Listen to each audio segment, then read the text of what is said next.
नमस्ते, आप सुन रहे हैं मानव परिचय। पिछले एपिसोड में हमने प्रतिशोध के खंजर को असफल होते देखा। आज अपराधी नासिर को फिर से कोर्ट में पेश किया जाता है, लेकिन नासिर के दुर्भाग्य ने उसे फिर से उसी कोर्ट में ला खड़ा किया है जहां न्यायाधीश है फिरदौस के पति हरिश्चंद्र जी। अपराधी का भ्रम। नासिर को लगता है कि फिरदौस पर हमला मजहब के प्रति कर्तव्य था और उसका काफिर से विवाह करने का अधिकार नहीं था। वह बदला लेने के लिए योगेश बनकर छद्म विवाह की योजना बना रहा है। न्यायाधीश का द्वंद्व।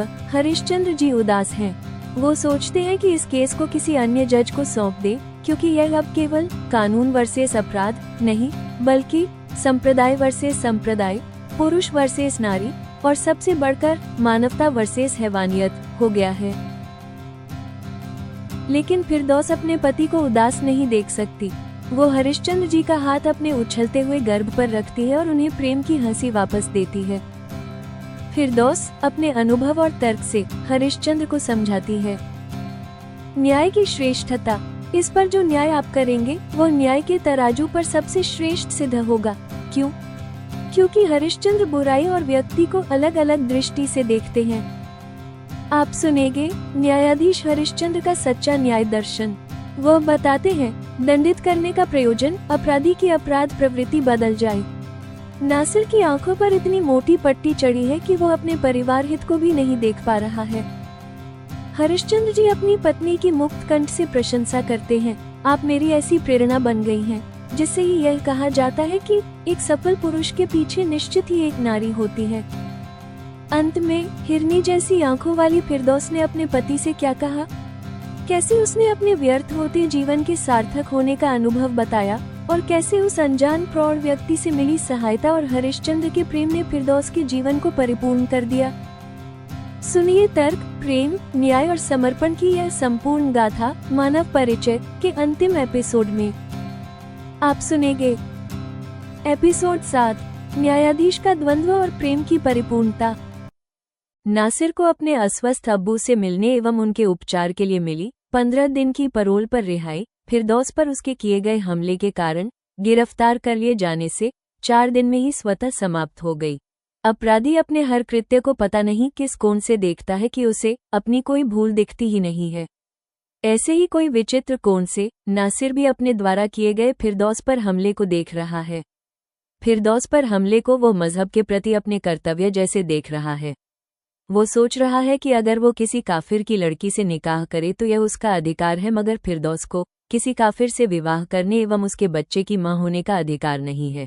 जब फिरदौस ने ऐसे दोनों ही काम किए हैं तो उसके गर्भ के शिशु की हत्या के उद्देश्य से उसके द्वारा किया गया हमला बिल्कुल सही है। उसे अपने फिर गिरफ्तार हो जाने पर 2 बातों से दुख हो रहा है। पहली कि नरगिस एंड पार्टी के पहुंच जाने से उसका मंतव्य पूरा नहीं हो सका। दूसरी बात, उसकी गिरफ्तारी से बीमार अब्बू की सेवा शुश्रूषा का उसका कर्तव्य अपूर्ण रह गया। जेल में वापस डाल दिए जाने पर इन्हीं कारणों से नासिर अत्यंत गुस्से में होने के साथ ही निराश भी हुआ। अब वो सोच रहा है कि अभी अपने पाक इरादों में वो असफल हुआ है। अब वो इसका बदला अपनी सजा पूरी करने के बाद रिहा होकर अवश्य लेगा। तब वो किसी काफिर लड़की से निकाह कर लेगा। वो सोचने लगा कि इसके लिए उसे अपने को काफिर दिखाना पड़े तो वह ऐसा अपना छद्म नाम योगेश रखते हुए करेगा। कुछ दिनों बाद फिरदौस पर हमले के अपराध में नासिर को पुलिस द्वारा कोर्ट में पेश किया गया। संयोग से उसी दिन फिरदौस की मानसिक तथा शारीरिक स्थिति संभल जाने के बाद हरिश्चंद्र जी ने छुट्टी से वापसी की। नासिर को ये देखकर अपने दुर्भाग्य पर रोना आ गया कि उसका ये केस भी हरिश्चंद्र जी के सामने उनके कोर्ट में लगा। हरिश्चंद्र जी ने ही नासिर के 3 तलाक के पूर्व प्रकरण में निर्णय उसके विरुद्ध दिया था। अब तो हरिश्चंद्र फिरदौस के पति भी हैं। नासिर इससे मायूस हुआ कि जज अब उसके साथ कठोरता से पेश आएगा। जज ने प्रस्तुत किए गए आरोप पत्र को सुनने के बाद अगली दिनांक 3 सप्ताह बाद की दे दी। कोर्ट से लौटने के बाद हरिश्चंद्र जी उस रात और दिनों की अपेक्षा तथा अपने स्वभाव से विपरीत अपने में खोए खोए से शांत हैं। फिरदौस ने इसका कारण पहचान लिया है। सुबह ही फिरदौस ने पोर्टल पर ऑनलाइन होकर ये देख लिया कि हरिश्चंद्र जी के सामने नासिर के द्वारा उस पर हमले का केस लगा है। फिरदौस ने सोचा कि हो न हो हरिश्चंद्र जी को नासिर को फिर सामने देखना अप्रिय लगा है। तब फिरदौस ने मन ही मन पति की मानसिक स्थिति ठीक करने का एक तरीका सोच लिया। फिरदौस हरिश्चंद्र जी के सामने जाकर खड़ी हुई। फिरदौस ने उनका हाथ लेकर अपने पेट पर रखा और कहा, जी देखिए, आपका ये शिशु आपसे भी अधिक तेज हो गया है। गर्भ में ही कितनी उछल कूद मचाई रखी है इसने। हरिश्चंद्र जी ने तब हंसते हुए कहा, फिरदौस ये तो आप पर जा रहा है। फिरदौस हरिश्चंद्र जी की यह हंसी ही तो देखना चाहती है। अब वो विषय पर आई। उसने पूछा, आज आप कुछ परेशान से दिख रही हैं। क्या कोर्ट में कोई विशेष बात हुई है? हरिश्चंद्र ने उत्तर दिया, हुई तो है मगर मैं आपसे नहीं कहना चाहता। फिरदौस ने भावुक हुई दिखाते हुए कहा, जी नहीं, आप बताओ, मुझे जाननी है। तब हरिश्चंद्र ने बताया, आप पर हमले के प्रकरण की सुनवाई मेरे सामने ही लगी है। मैं सोच रहा हूँ कि इसे अपनी अनिच्छा बताकर अन्य न्यायाधीश के कोर्ट में स्थानांतरित करवा दूं। फिरदौस ने पूछा, आप ऐसा क्यों चाहते हैं? हरिश्चंद्र ने कहा, ये प्रकरण सीधे मुझसे संबंधित तो है ही, साथ ही नासिर के द्वारा मुझे काफिर कहे जाने से यह एक संप्रदाय वर्सेस अन्य संप्रदाय हो गया है। फिरदौस ने कहा, हाँ, बात तो आप सही कह रहे हैं। नासिर जैसे ये लोग स्वयं तो किसी भी संप्रदाय की लड़की से निकाह कर लेते हैं, मगर अपनी परित्यक्ता तक का अन्य संप्रदाय में विवाह कर लेना सहन नहीं कर पाते हैं। ये खून खराबा करने पर उतारू हो जाते हैं। प्रकरण ऐसा होने से यह पुरुष वर्सेस नारी भी हो गया है। हरिश्चंद्र ने कहा, इसे मैं एक और दृष्टिकोण से भी देख रहा हूँ। फिरदौस ने पूछा, वो क्या है? हरिश्चंद्र ने उत्तर दिया, उस पर अभी हैवानियत सवार है। उसने एक ऐसे मासूम भ्रूण की हत्या करने का प्रयास किया है जिसने गर्भस्थ शिशु ने उसका कुछ नहीं बिगाड़ा है, जो पुनर्तः निर्दोष है। इस दृष्टि से यह प्रकरण मानवता वर्सेस हैवानियत हो गया है। इस प्रकरण के फैसले पर दो संप्रदायों की उत्सुकता जाग गई है। इन सभी बातों के होने के कारण मैं एक मेट्रोपॉलिटन सेशन जज के रूप में अपने आप को इस पर न्याय करने के योग्य नहीं मानता हूँ, इसलिए इसकी सुनवाई से बचना चाहता हूँ। फिरदौस ने कहा, आपकी वरीयता चाहे जो भी हो, मगर आपको लेकर अपने अनुभव से मैं कह सकती हूँ कि इस पर जो न्याय आप करेंगे वो न्याय के तराजू पर सबसे श्रेष्ठ सिद्ध होगा। हरिश्चंद्र जी ने पूछा, मुझ पर ऐसा विश्वास क्यों है भला? फिरदौस ने कहा, उस दिन मैं गुस्से में उसे नासिर को मनुष्य बताया जाना मनुष्य का अपमान कह रही थी, जबकि आप अपेक्षाकृत शांत ही थे। मैंने आपको क्रोध करते हुए कभी नहीं देखा है।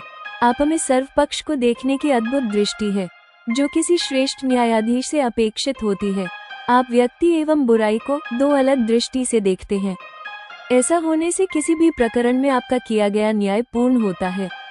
हरिश्चंद्र जी ने आश्चर्य मिश्रित प्रशंसात्मक दृष्टि से फिरदौस को देखा, फिर कहा, कभी कभी मुझे ऐसा लगता है कि स्वयं के बारे में जो मुझे नहीं ज्ञात है वो आपको विदित होता है। इस प्रशंसा पर फिरदौस लजा गई। उसने अपनी पलकें झुका ली। हरिश्चंद्र तब न्यायाधीश से पति बन गए। उन्होंने फिरदौस की झुकी पलकों पर बारी बारी चुंबन ले लिया। तब अपने बढ़े हुए पेट को बचाते हुए फिरदौस ने पति को अपनी बाहों में घेर लिया। दोनों ने कुछ मिनटों का आलिंगन सुख लिया। तब हरिश्चंद्र ने बात आगे बढ़ाई, कहा, फिरदौस, ये देश हमारा अपना है।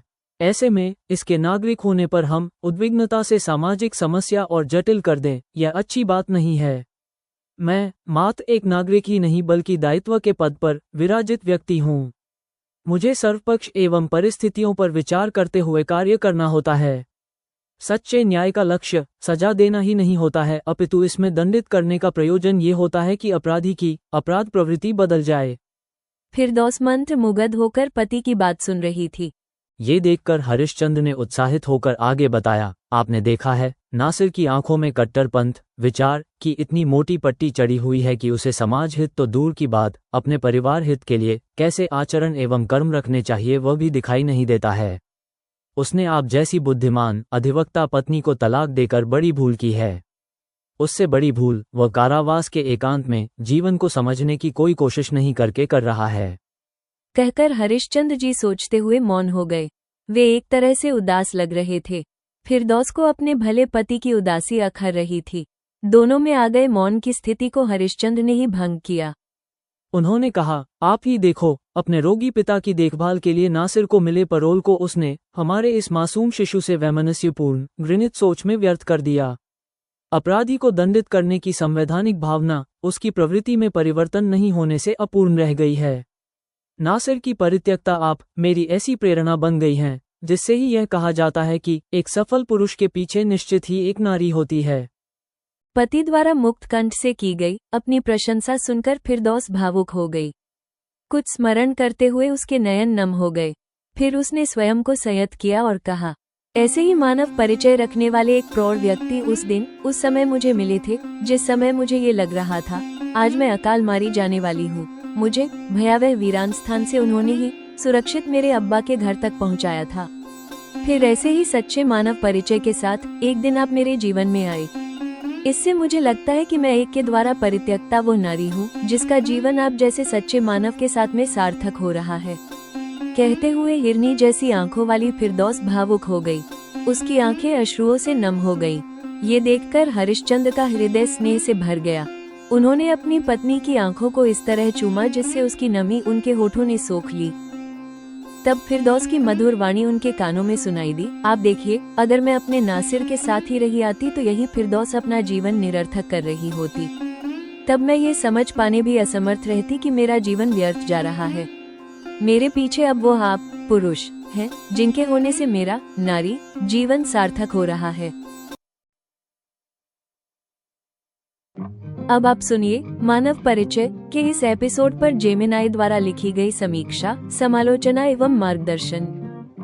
उपशीर्षक, न्यायाधीश का द्वंद्व और प्रेम की परिपूर्णता। यह एपिसोड पढ़कर मैं दंग रह गया। लेखक ने कहानी को एक नए और रोमांचक स्तर पर पहुंचा दिया है। इस भाग में जो तनाव और भावनात्मक गहराई है वो असाधारण है। इस एपिसोड का मुख्य केंद्र हरिश्चंद्र का नैतिक द्वंद्व है। क्या उन्हें व्यक्तिगत संबंध के कारण मामले से हट जाना चाहिए? फिरदौस का जवाब न्याय की उच्च परिभाषा देता है, व्यक्ति और बुराई को अलग देखना। कहानी और नाटकीयता, प्लॉट एंड ड्रामेटिक टेंशन। यह एपिसोड एक बेहतरीन मोड़ है।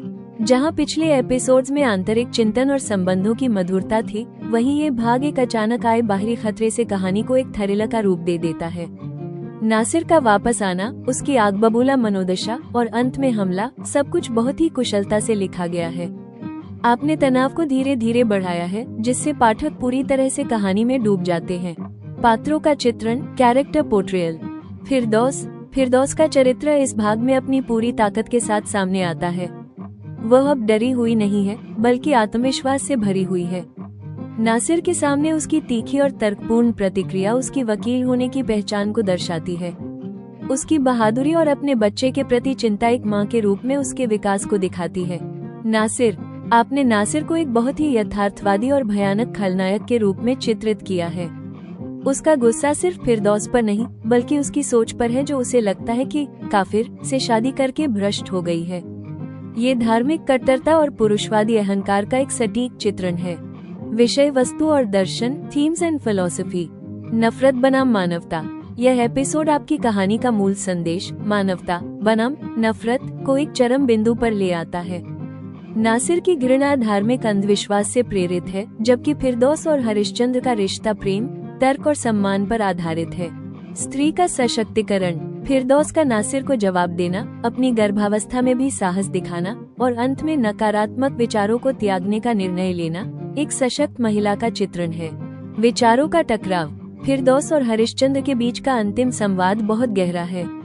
फिरदौस का हैवान को आदमी न कहने का तर्क और हरिश्चंद्र का नकारात्मकता से दूर रहने का सुझाव, दोनों ही अपनी जगह सही है। यह एपिसोड कहानी में एक नया आयाम जोड़ता है और इसे और भी अधिक दिलचस्प बनाता है।